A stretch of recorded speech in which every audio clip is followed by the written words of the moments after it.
Hello, and here we are again to discuss JavaScript and continue working on this to-do app. And so far, our app looks something like this. Let me go launch it here in the browser, and we've got an input field here. Maybe I'll make that a little bit bigger. And then there's a submit button here. And if we type something into the input field like hello and submit, it ends up on the list here. So, we could add some items, call them to-dos or tasks or things that we need to do, like, feed the cat, and it gets added to the list. The problem is if we, refresh the page, all of our tasks or to-dos are gone. Okay, so maybe we need a way to store these to-do items and then bring them back every time you open up the app in the browser. So what we've got here is there's a couple ways to do that, and I'd like to eventually store the items in the cloud, right, using parse or something. But what we got here is just a simple app. So I think I'm going to try and use local storage here, right? And local storage is a way of storing name and value pairs in the in the browser on your computer locally, right? And what this does is it allows your web page to write a small amount of data to the computer locally and then retrieve that data, okay, when that page is loaded again, okay? The thing is, our data that we're saving is an array that has a bunch of objects in it, right? So it's an array of objects, and it's these to-do objects in this array right here, the to-dos array. And the problem with these is that local storage pretty much just allows us to store a string or a number, okay? It's kind of limited to what you can put in there, right? But luckily, we can convert our array of objects into a string form called JSON, okay? So, where you have a JavaScript object that looks maybe something like, I'll make a little space here, looks something like this, like var object equals, and then you have the curly braces, and then you might write, name colon is some value like Joe, and age colon is a number like 44, right? So this is an object in JavaScript. JSON, which stands for JavaScript Object Notation, right? So JSON uses a very similar format, and it can be converted to a string. So it's kind of this format, but looks like this, right? So imagine like our object here, we wanted to write this as JSON. It might look like this. Okay, so it's pretty much the same thing, except the property names need to be in the quotation marks. And you can use any number here. Some numbers, I think, or some values here also have to be quoted. So I think if it's a true or false here, then it goes in the quotation marks. JavaScript provides a couple methods to convert objects to JSON and to convert JSON objects into JavaScript objects, right? So, so we can use that to make our array of objects compatible with local storage, right? Because JSON can be saved as just a straight string, okay? Sometimes they refer to it as a JSON string, okay? So how are we gonna do this? Well, I have this like pretty much everything from get to do, get to do, remove to do, add to do, and to-dos, right? All of this stuff up here is part of our to-do system, right? So that manages to-dos. This list to-dos and the stuff down here is part of our interface, kind of our interface logic, okay? So maybe right here, maybe part of the to-do system should be the system that saves our data to JSON in local storage. So I'm going to move this up here and kind of push this list stuff down at the bottom. And then let's make a function. Let's say save data to local storage. Okay. And so we'll make a function. It'll be save to-dos. How about that? Okay.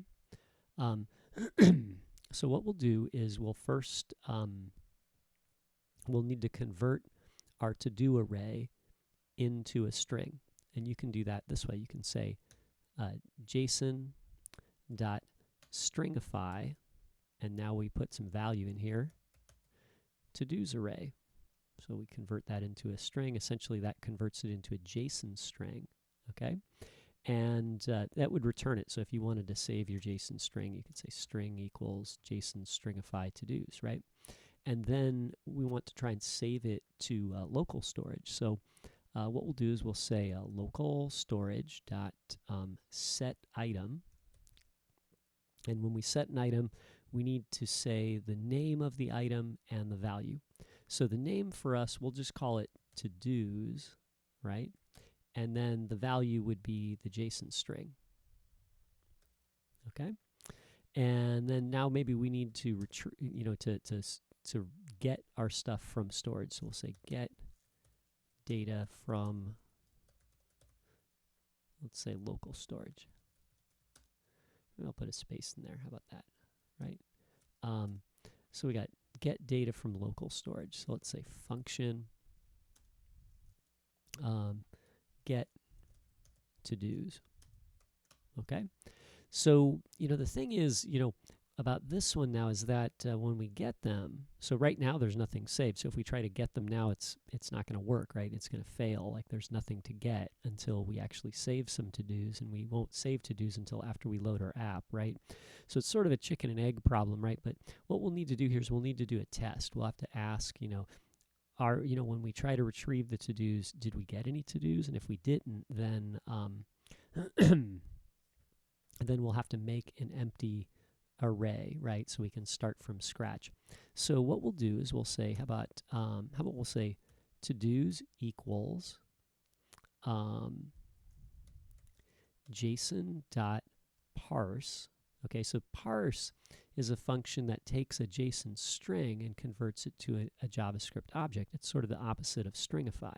Okay, so now we have to retrieve a JavaScript string or a JSON string. So I'll say var string equals localStorage.getItem.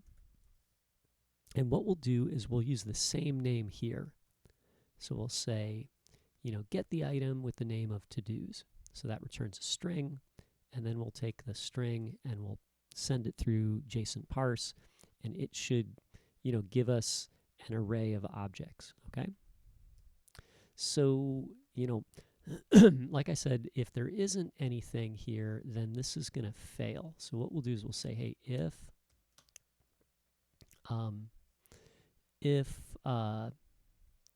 to-dos are not to-dos, right? So if this is considered false, right, in that case we want to say to-dos equals an empty array. Okay, so I think that's what we need to do there, right? And then let's start our program off by saying get to-dos.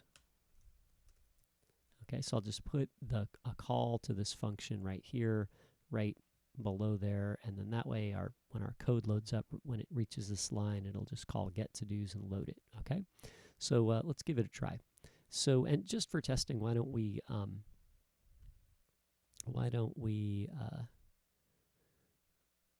let's try that, right? So, actually, we're going to have to do one more thing to really make this work too.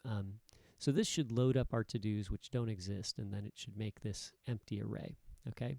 We're going to have a hard time testing unless we actually save some to-dos. So why don't we also do that right now while we're here? So this function save to-dos is going to save our to-dos to local storage, right? So every time we change the array, maybe we'll call on that, right, to make sure that our to-dos get saved. So if I go to, add new to-do with name, here we just updated to-dos by pushing a new item in there. And then why don't we save it to the local storage? So save to-dos, right? If we remove a to-do, here we spliced to-do and removed one item from the array, then why don't we also save to local storage again, okay? When we get a to-do, we're not actually changing the to-dos, so we don't need to do anything there, okay? So now, if we add one, we'll save. If we remove one, we'll save, okay? So now we're in pretty good shape. So if we get the to-dos here, the first time they should be empty, and then if we add some, we'll be saving them. And then if we close the app and reopen it, it should get to-dos and get all the ones that have been saved. So let's save that and refresh it in our browser here. And luckily there's no errors in the console. So now let's add a couple to-dos. How about eat, breakfast, and hopefully that saved some items, right? And then let's do make lunch and drink coffee, okay?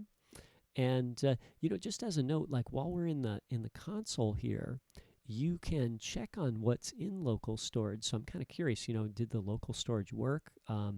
You know, we could close this and try and test it with our JavaScript, but actually, if we go to, let me open this up a little wider. If I go to, I think it's under sources here. No. Where is that thing? Let me go to console here. Network, one of these guys, resources, it's this one, right? So resources, you can see in here there's web SQL, IndexedDB, a local storage, right? And if I open this up, you'll see you know, a lot of stuff here that got saved.